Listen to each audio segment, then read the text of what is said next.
사실과 해석 합본 15. 1. 사실에 대한 언어적 이해와 그 해석의 이해. 인간은 세계를 이해하고 타인과 소통하기 위해 언어를 사용한다. 그러나 언어는 단순히 사실을 옮겨 적는 수단이 아니라 그 사실에 의미를 부여하고 해석을 구성하는 창조적 도구다. 사실이라고 부르는 것도 언어의 구조와 개념의 체계를 통과하기 전에는 인식될 수 없다. 즉, 사실은 언제나 언어로 표현되며 그 해석 속에서 개념화된다. 비트겐슈타인이 말한 언어의 경계는 세계의 경계를 규정한다는 통찰은 인간의 인식이 언어의 영역을 넘어설 수 없다는 근본적 한계를 드러낸다. 인간은 결국 자신이 사용할 수 있는 언어의 범위 안에서 세계를 보게 되며 언어는 사고의 가능성과 한계를 동시에 드러낸다. 따라서 동일한 사건도 각자의 경험과 배경에 따라 다르게 해석될 수 있으며 객관적 사실처럼 보이는 것도 결국 하나의 해석된 것일 뿐이다.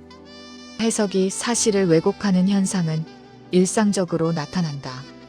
철학적 성찰 없이 사실을 마주하면 우리는 사실을 보았다고 착각한 채 특정한 해석 속에 머무르게 된다. 그러므로 사실과 해석의 차이를 식별하고 둘의 관계를 구분하려는 노력은 단순한 지적 훈련이 아니라 인식의 오류를 줄이고 왜곡된 판단을 피하려는 책임 있는 정신적 태도라 할 수 있다. 기독교적 관점에서 이 문제는 더 깊은 깨달음을 준다. 인간은 타락 이후 언어와 인식이 왜곡된 존재이며 자신의 해석을 절대화하거나 편향된 시각을 객관적 사실로 인식하는 위험성을 지닌다. 그러나 인간은 하나님의 형상으로 창조되었기에 진리와 의미를 갈망하며 그리스도의 구속과 성령의 조명 속에서 사실과 해석의 혼재된 영역을 넘어 진리를 분별할 수 있는 가능성을 부여받는다. 따라서 사실을 탐구하고 해석을 점검하는 과정은 단순한 지적 탐험이 아니라 자신을 성찰하고 진리를 향한 신앙적 행위가 된다. 결국 사실을 정확히 보고 해석을 바르게 다루려는 태도는 사실과 해석의 한계를 겸손히 인식하며 자신을 넘어서는 객관화 작업이라 할 수 있다. 이러한 지점에서 언어 철학은 기독교적 세계관과 만나며 인간 인식의 긴장을 넘어 진리를 향한 성숙한 여정의 길이 된다. 그 인식과 신앙적 성찰. 사실과 해석의 문제는 단순한 언어적 현상을 넘어 인간 인식 전체의 구조를 드러낸다. 눈으로 보고 귀로 듣고 생각하는 그 경험이 의미를 갖는 순간은 이미 언어와 개념의 틀이 형성된 것이다. 존재하는 그대로의 세계는 자각된 정보가 형성된 사고 체계와 선이해를 통해 세계를 구성하고 해석된다. 사실은 고정된 실체라기보다 해석 가능성을 지닌 잠재적 구조이며 해석은 그 가능성을 현실로 드러내는 인식의 창조적 행위라 할 수 있다. 철학자들은 이러한 구조를 오랜 시간 탐구했다. 칸트는 인간이 물 자체에 접근할 수 없고 오직 현상만을 이해할 수 있다고 보았으며 가다머는 모든 이해가 전통과 선의의 영향을 받는다고 지적했다. 이는 인간이 완전히 중립적이고 객관적인 시각에서 세계를 볼 수 없음을 의미하며 인식의 순간마다 과거 경험과 언어적 틀의 작동이 불가피함을 보여준다. 해석은 단순한 설명이 아니라 인간의 인식을 구성하는 본질적 요소이며 근거와 책임을 동반할 때 비로소 지적 설득력을 갖는다. 기독교 세계관은 이러한 이중 구조 속에서 인간의 한계를 인정하면서도 그 한계를 넘어 진리로 나아갈 길이 있음을 밝힌다. 인간은 타락으로 인해 왜곡된 언어와 취약한 인식을 지니지만 하나님의 형상으로 창조되었기에 진리와 의미를 완전히 상실하지는 않았다. 계시와 성경, 성령의 조명은 사실과 해석 사이의 혼란을 바로잡고 인식의 방향을 재정렬하는 통로가 된다. 신앙은 단순히 정답을 암기하는 것이 아니라 사실과 해석이 얽힌 현실 속에서 진리를 분별하고 책임있게 행동하도록 인도하는 능동적 인식의 훈련이다. 결국 사실과 해석을 성찰하는 일은 철학적 논쟁을 넘어 자신을 바라보는 거울이며 현실을 직면하는 태도를 재정립하는 과정이다. 세계를 정확히 보려는 노력은 자신을 진실하게 이해하려는 겸손과 연결되며 그 겸손은 신앙과 철학이 만나는 자리에서 깊은 의미를 갖는다. 인간의 인식은 제한적이지만 그 한계를 인식하고 진리의 기준을 향해 나아갈 때 사실과 해석의 이중 구조는 혼돈이 아니라 기독교적 가치 체계를 일관성 있게 바라보는 기독교적 세계관적 해석이다. 3. 해석의 자율성과 책임성으로 균형의 성숙을 이루다. 사실이 일정한 구조를 지닌 객관적 실체라면 해석은 그 사실의 의미와 개념화를 이루는 지적 활동이다. 그러나 해석에는 필연적 긴장이 존재한다. 해석은 자유롭게 시도될 수 있지만 동시에 근거를 갖추어야 하며 책임과 검증의 대상이 된다. 해석은 개인의 세계관, 가치관, 경험에 영향을 받지만 근거 없는 해석은 단순한 상상이나 주장에 불과하며 그 정당성을 상실한다. 현대 사회는 동일한 사실을 두고 서로 반대되는 해석이 난무한다. 정치, 사회, 언론, 종교, 심지어 일상적 인간관계에서도 사실은 해석을 통해 다양한 의미로 재구성된다. 이때 필요한 것은 해석의 자율성과 책임성이다. 해석은 사실과 긴밀히 연결되어야 하며 타당한 논리와 설명을 갖추어야 한다.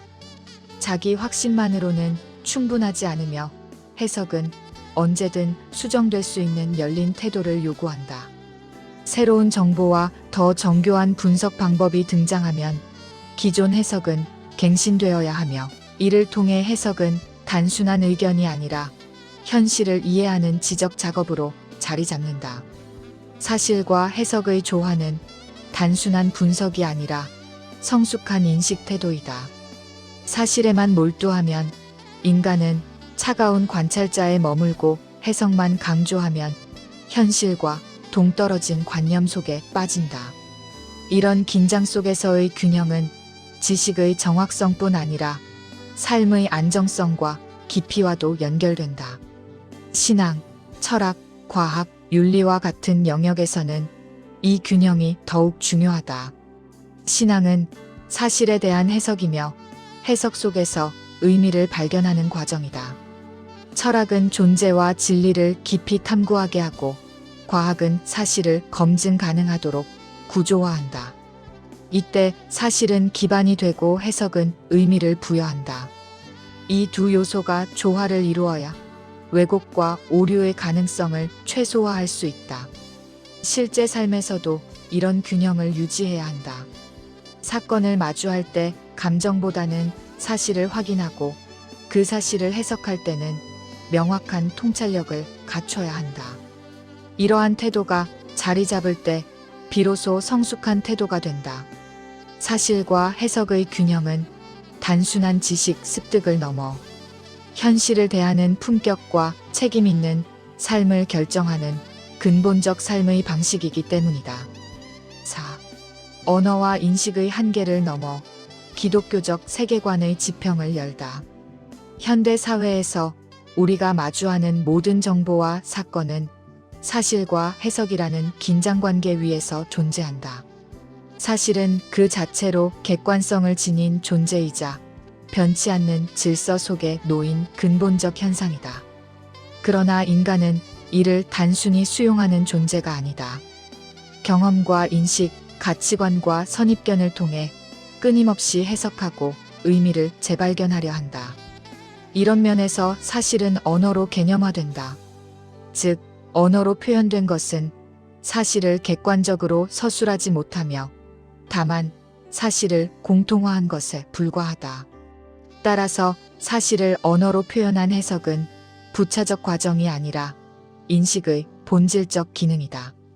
인간은 언어를 통해 세계를 구조화하고 개념화하며 경험 속에서 사실을 의미화하기 때문이다.